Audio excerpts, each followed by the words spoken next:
Friends, today we will discuss one of the very important topic on international humanitarian law. The title of topic is Role of Humanitarian Agencies under International Humanitarian Law. Introductions of this topic. Human treatment in the extreme situation of war is the fundamental canon of humanitarian law. Those who are not taking direct part in hostilities, civilians, host the combat, are to be protected and assisted by the party to the conflict in their respective jurisdictions.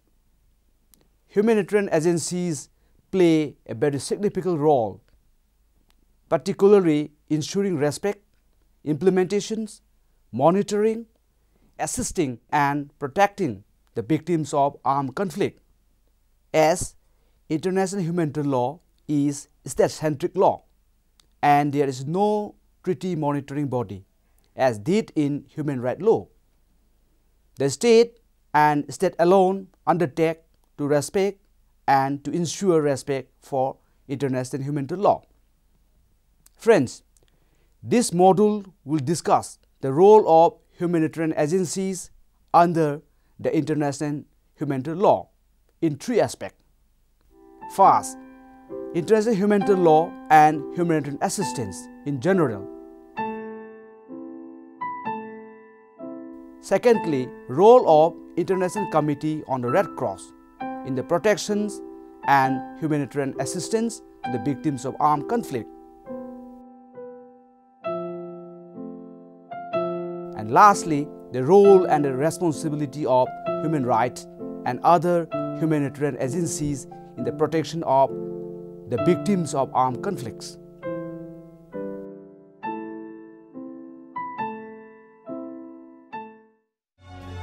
Friends, let us discuss on international humanitarian law and humanitarian assistance. International humanitarian law recognizes that the civilian population of a state affected by an armed conflict is entitled to receive humanitarian assistance. That is in the form of food, medicines, medical equipments or other vital supplies to the civilian in need. Starvation of civilian as a method of warfare is prohibited under international humanitarian law. During an international armed conflict, belligerents or occupying power in the case of occupied territories are under the obligations to permit relief operations for the benefit of civilians, including enemy civilians.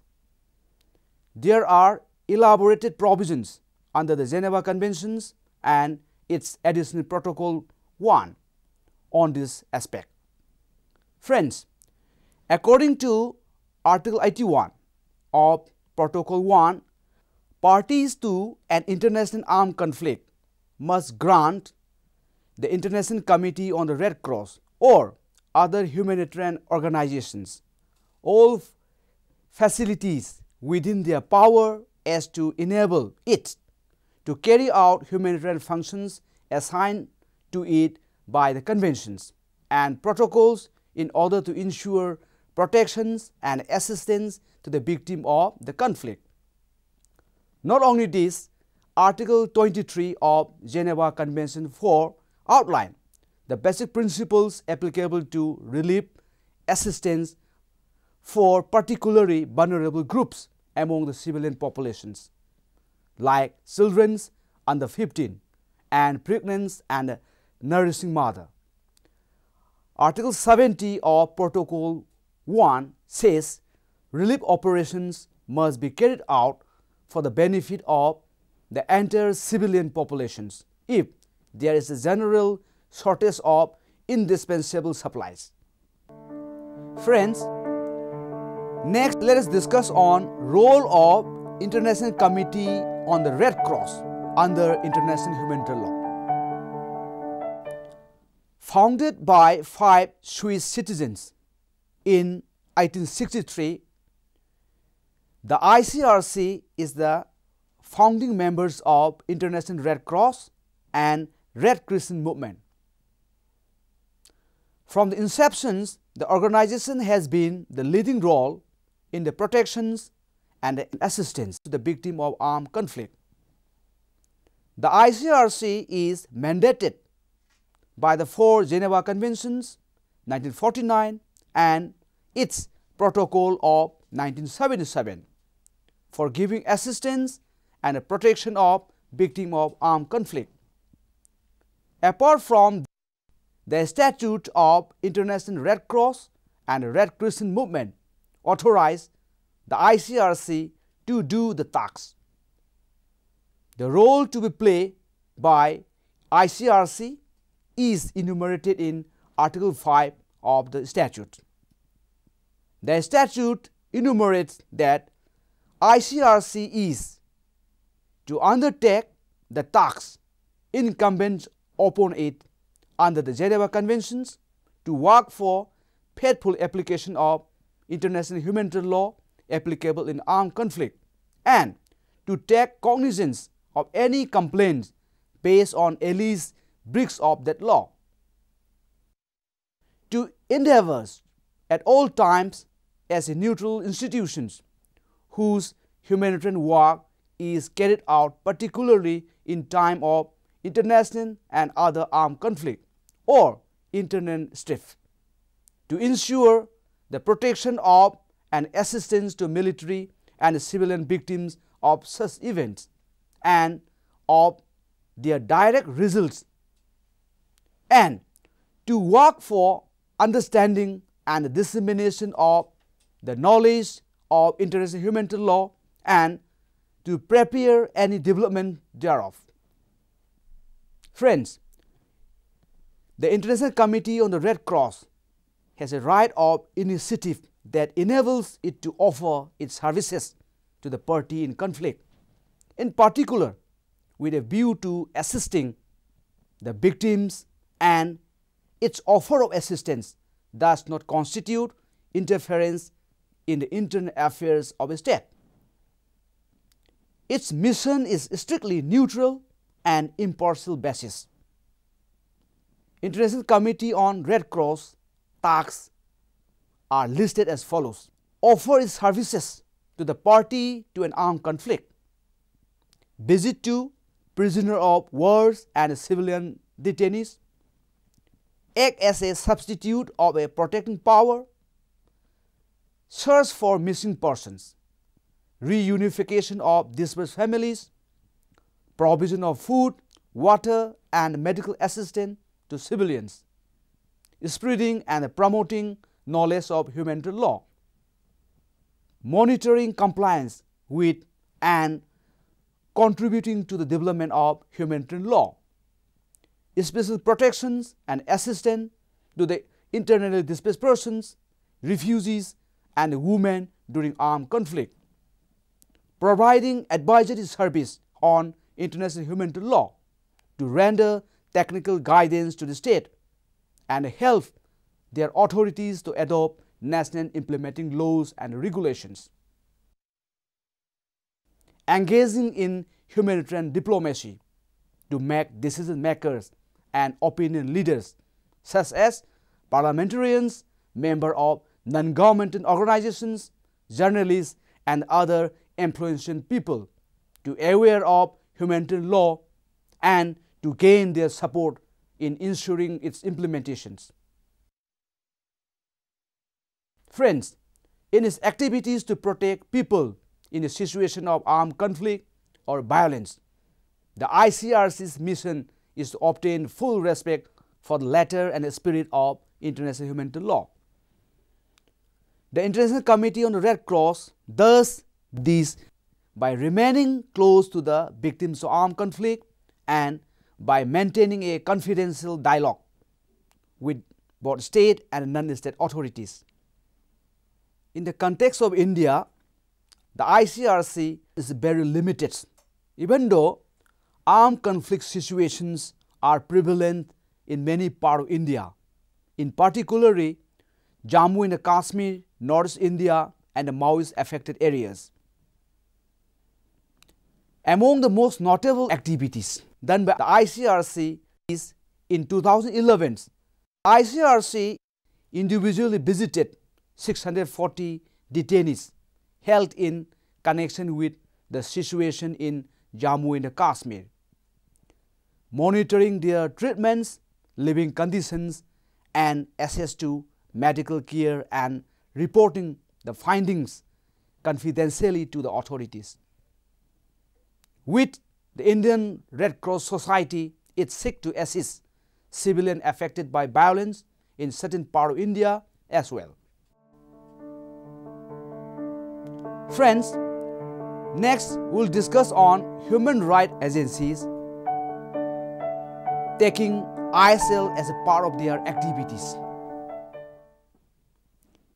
In recent times, both intergovernmental and non-intergovernmental human rights bodies have become increasingly inclined to include humanitarian law in their activities. Factors stimulating this development are, firstly, the fact that their activities often take place in the areas of armed conflict, where, apart from human rights norms, rules of humanitarian law are applicable. Secondly, the noticeable overlap and indeed similarity in substance and often converse between the two bodies of law. The same act may constitute violation of both of these bodies of law. For example, the principles of right to life and of the inviolability of human persons are violation of human right and humanitarian law as well. Friends, the Geneva Conventions do not refer to United Nations. Likewise, United Nations Charter also makes no mention of international humanitarian law. UN purposes and principles are expressed in terms of human rights. By traditions, the United Nations refer to international humanitarian law as human right in armed conflict. Today, the United Nations Security Council, the United Nations General Assembly, and United Nations Human Rights Councils increasingly refer in details to international humanitarian law in their discussion and resolutions. The UN Secretary General publishes regularly report on protection of civilians in armed conflict, and his special representative on children's and armed conflict report on violation of failing within his mandates. This tendency may also be observed in practice of UN High Commissioners for Human Rights and Refugees. Friends, on the regional level, the Inter-American Commissions on Human Rights is similarly very active. For example, in its report on Colombia of 1999, the Commission extensively reported on and analyzed the conduct of the parties to the armed conflict in the light of applicable rules of humanitarian law. Friends, next let us discuss on role and responsibility of humanitarian agencies in protections. Protection is all activities aimed at obtaining full respect for the right of the individuals in accordance with the letter and spirit of relevant bodies of law, that is, human rights law, international humanitarian law, and refugee law. Human rights and humanitarian organizations must conduct these activities in an impartial manner, that is, not on the basis of race, nationality, or ethnic origin, language, or gender. Traditionally, protection by humanitarian agencies was largely understood as the province of mandated actors, that is, agencies with a specific mandate under international law to perform specific protection activities.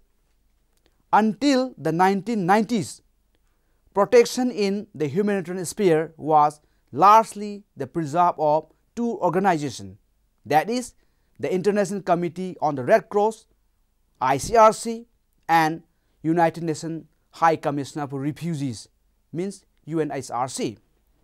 Now, there is proliferations of new protection actors, both mandated like UNICEF, Office of the High Commissioner for Human Rights, UNESCO, World Health Organizations, and Food and Agriculture Organizations, and non-mandated. Friends, UNICEF has become a key actor in developing country-level monitoring and reporting mechanisms related especially to the protection of children in armed conflict. The work of non-mandated humanitarian actors in protection is also of growing importance. For example, United Nations Office for Coordination of Humanitarian Affairs has a role in supporting the United Nations Security Council in its work on the protection of civilians.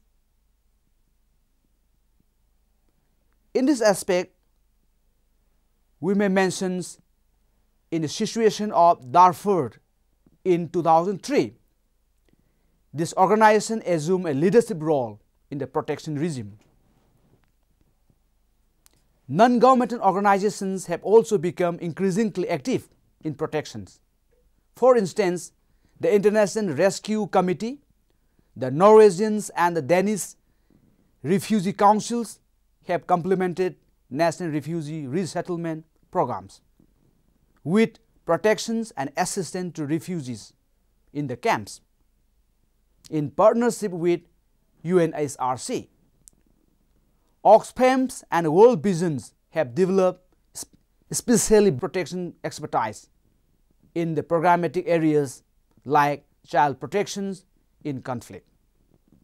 International Displacement Monitoring Center monitors conflict-induced internal displacement worldwide.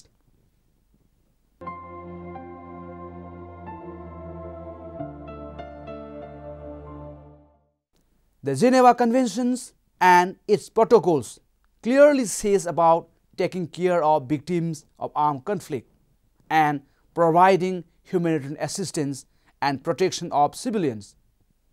The parties to the conflict must allow and facilitate rapid and unimpeded passage of humanitarian relief for civilians in need, which is impartial in character and conducted without any adverse distinctions.